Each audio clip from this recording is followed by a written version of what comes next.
नमस्कार दोस्तों, ओम नमः शिवाय। स्वागत है आप सभी का इस नए वीडियो में। ओम नमः शिवाय, जय श्री शिवाय, नमस्तुभ्यम, हर हर महादेव। दीपावली के दिन लक्ष्मी पूजन की सामग्री का आप सभी को क्या करना है, यह प्रश्न तो आप सभी के मन में होगा। 5 दिनों तक जो दीपावली हम मनाते हैं, धनतेरस के दिन से प्रारंभ करते हैं और आने वाले लगातार 5 दिनों तक हम यह शुभ पवित्र उत्सव मनाते हैं। तो पूज्य गुरुदेव की कृपा से आप सभी को एक छोटा सा उपाय समझाने का प्रयास करूंगा कि किस प्रकार से कमल गट्टे, हल्दी, सिक्का, मूर्ति, थाली, जिन भी चीज़ों का आप पूजन में प्रयोग करेंगे उनका आपको क्या करना है और क्या नहीं करना है। तो हम सब कुछ जानेंगे दीपावली की लक्ष्मी पूजन की सामग्रियों के बारे में। तो चलिए जानते हैं और समझते हैं पूज्य गुरुदेव की ही कृपा से छोटा सा और सरल सा जो कार्य है, जो विधि है। लेकिन प्लीज़ उससे पहले वीडियो को लाइक कर दीजिएगा और चैनल पर नए हैं तो प्लीज़ चैनल को सब्सक्राइब कर दें। देखिए, हम धनतेरस के दिन माता लक्ष्मी जी की पूजा अर्चना करते हैं, फिर उसके अगले दिन भी करते हैं, यानी कि हम लगातार धनतेरस के दिन से करना प्रारंभ करते हैं।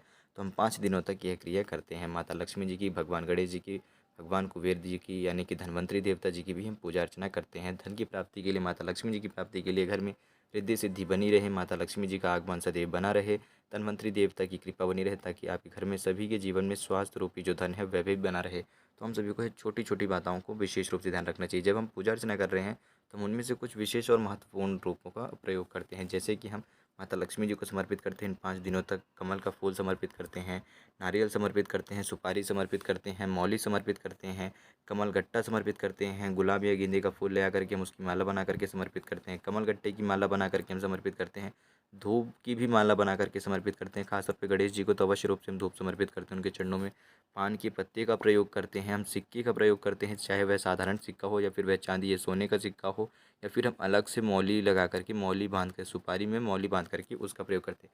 ये सारी चीज़ें हम पूजा में सब प्रयोग करते हैं, जबकि माता लक्ष्मी और गणेश जी की पूजा अर्चना करते हैं। तो हम जब 5 दिनों तक अपनी ये पूजा प्रारंभ कर लें, समाप्त कर लें, जब हमारी पूजा समाप्त हो जाए 5 दिनों बाद, यानी कि दीपावली के बाद हम इन सामग्रियों का क्या करें।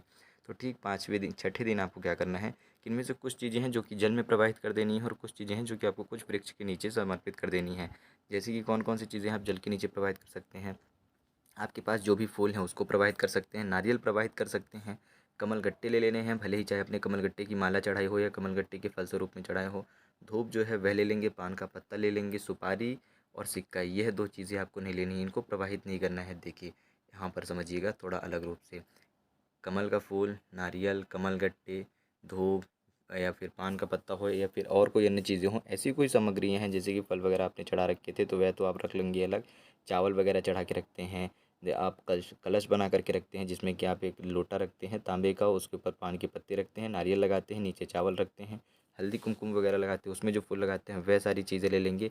ऐसी सारी चीज़ें आपको या तो किसी न किसी जल या मानसरोवर पर बहा देनी है। जल हो, नदी हो, कुआँ हो, तालाब हो, वहाँ पर प्रवाहित कर देंगे, बहा देंगे।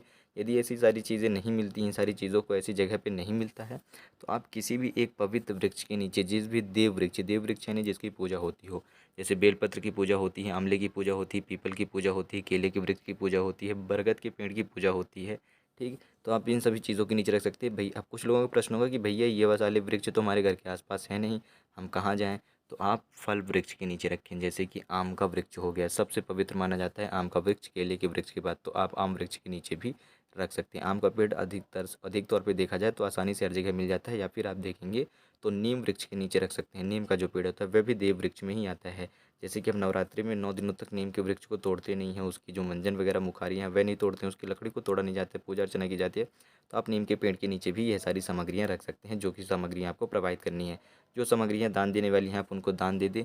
खास तौर पे यहाँ पर ध्यान दीजिएगा, जो आपके पास सिक्का और सुपारी रहेगी, चाहे वह सोने का सिक्का हो या साधारण आपने कोई साधारण सिक्का चढ़ाया हो, 1 का हो, 5 का हो, 10 का हो या फिर वो चांदी का हो, यह चीज़ें ना तो आपको दान देनी है, दान भी नहीं देनी है, ना ही उसको प्रवाहित करना है, ना किसी पेड़ के नीचे।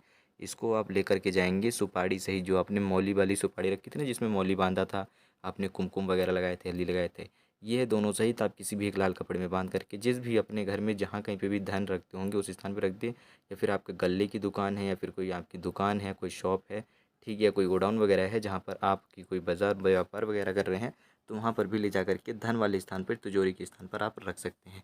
तो यह विशेष जानकारी थी, जो इस चीज़ का विशेष रूप से ध्यान रखिएगा। हर चीज़ आपको प्रवाहित नहीं कर देनी है या हर चीज़ आपको दान नहीं देनी है। यह जो मुख्य रूप से, यानी कि चाहे आप कुछ करें या ना करें, लेकिन विशेष ध्यान रखें कि जो सिक्का और सुपारी है, इसको गलती से भी दान ना दें और ना ही प्रवाहित करें। इस बात का विशेष रूप से ध्यान रखिएगा। अपने घर में ही रखें, घर से बाहर बिल्कुल भी ना जाने दें। तो यह बहुत ही छोटी-सी और साधारण सी जानकारी थी, लेकिन बहुत ही विशेष जानकारी थी। तो बहुत ही सरल और सहज रूप से गुरुदेव की कृपा से आप सभी को देने का मैंने प्रयास करा है कि कैसे आपको किन-किन चीज़ों का किस प्रकार से प्रयोग करना है। लक्ष्मी पूजन के बाद इन सामग्रियों का क्या करना है। तो उम्मीद करता हूँ आप सभी समझ गए होंगे। गुरुजी द्वारा बताया गया छोटा-सा कार्य था, छोटी-सी विधि थी। तो आशा करता हूँ कि आप सभी समझ गए होंगे। यदि फिर भी कुछ प्रश्न हो तो ज़रूर पूछिएगा। जय श्री शिवाय नमस्तुभ्यम। हर हर महादेव। ओम नमः शिवाय।